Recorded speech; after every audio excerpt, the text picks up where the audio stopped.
પત્રકારોની સુરક્ષા મુદ્દે association of Indian જર્નલિસ્ટના રાષ્ટ્રીય અધ્યક્ષ સુનિલ સોનવણેના નેતૃત્વમાં આવેદનપત્ર રજૂ. નાસિર નગર વિસ્તારમાં થયેલી તોડફોડ ઘટનાના અનુસંધાનમાં મ્યુનિસિપલ કોર્પોરેશન મુખ્યાલય ખાતે મીડિયા પ્રતિનિધિઓ સાથે થયેલા કથિત દુર્વ્યવહાર, હુમલો અને કામગીરીમાં અવરોધના મામલે નિષ્પક્ષ તપાસ તથા જવાબદારો સામે કાયદેસરની કાર્યવાહી કરવાની માંગ સાથે આવેદનપત્ર આપવામાં આવ્યું હતું. આ આવેદનપત્ર એસોસિએશન ઓફ ઇન્ડિયન જર્નલિસ્ટના રાષ્ટ્રીય અધ્યક્ષ સુનિલ સોનવણેના અધ્યક્ષસ્થાને માર્ગદર્શન હેઠળ રજૂ કરવામાં આવ્યું હતું.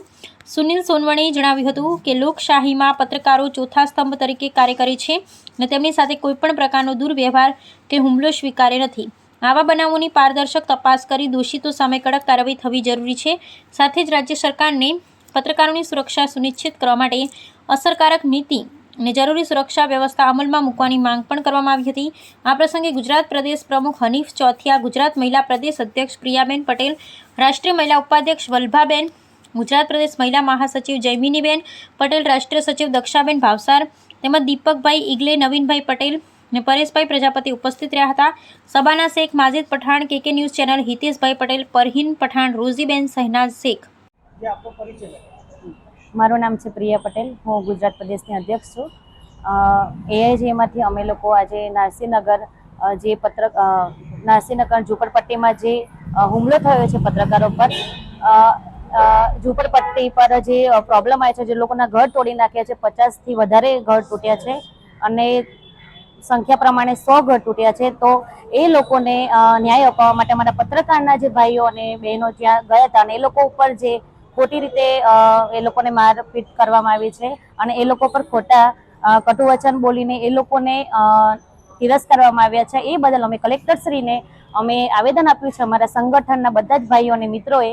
અને જે અમે એક પત્રકારના હિત માટે જે કાર્ય કરી રહ્યા છીએ એ હિત માટે અમે એક જૂથ બનાવી રહ્યા છે કે પત્રકારને ન્યાય મળવો જોઈએ. પત્રકાર એ આપણા દેશ માટે, આપણા જે બી કાર્યકર્તા માટે જે બી જાણકારી લાવે છે એ સાચી અને એકદમ ક્લિયર હોય છે. અને એ પત્રકારો પર જે આક્ષેપ લગાવે છે, જે પત્રકારને ખોટી રીતે, નિંદકીય રીતે પત્રકારને જો એ લોકો ખરાબ ઠેરાવે છે, તો એ લોકો માટે તો હું જરૂર કહીશ કે પત્રકારો માટે એક સાચી અને સુરક્ષિત એ લોકોને એ આપવી જોઈએ, સેવા આપવી જોઈએ અને ન્યાય આપવો જોઈએ. પત્રકાર માટે પણ એક સારી એવી યોજના કરવી જોઈએ કે પત્રકાર સેફ રહે અને વ્યવસ્થિત એ લોકોના ફેમિલી જોડે રહીને પણ એ ગર્વથી અને માનથી એનું સ્તર ઊંચું કરીને પણ રહી શકે છે. સાહેબ, આપણો પરિચય આપજો અને કયા સંગઠન દ્વારા આવ્યા છો અને કઈ બાબતમાં આવેદન આપવા આવ્યા? સુનિલ સોનવણે, એસોસિએશન ઓફ ઇન્ડિયન જર્નલિસ્ટના રાષ્ટ્રીય અધ્યક્ષ. નાસિરનગરની અંદર જે પત્રકારો પર હુમલો થયેલો છે એ ખૂબ નિંદનીય ઘટના છે. એક મ્યુનિસિપાલિટીના કર્મચારીઓ દ્વારા પત્રકારો પર જાન લેવા હુમલા સુધીની કોશિશ કરવામાં આવી. એ પત્રકાર જગત માટે બહુ દુઃખભરી કહાની છે. અમે સરકારને એ રીતનું આવેદન આપવા આવ્યા છે કે પત્રકારો પર જે થતા હુમલાઓ છે એ ગુજરાતભરમાં નહીં પણ દેશભરમાં રોકાવા જોઈએ. પત્રકારોની સુરક્ષા માટે જ્યારે પત્રકાર કવરેજ કરવા જાય છે ત્યારે એમને પોલીસ પ્રોટેક્શન મળવું જોઈએ. કારણ કે પત્રકાર ભારતની ચોથો સ્તંભ માનવામાં આવે છે. પત્રકાર જે વ્યક્તિ છે જે આખા દેશને અને દુનિયાને સચ્ચાઈનો આઈનો દેખાડે છે અને તે પણ નિસ્વાર્થ ભાવે બધી જ સંસ્થાઓમાં એને વેતન આપવામાં આવતું હોય છે, પણ પત્રકાર કોઈ પણ જાતનું વેતન લેતો નથી અને સમાજને જાગૃત કરવાનું કામ કરતો હોય છે. તો આવા સંજોગોમાં જ્યારે પત્રકાર પર હુમલો કરવામાં આવે છે એક શર્મની વાત છે.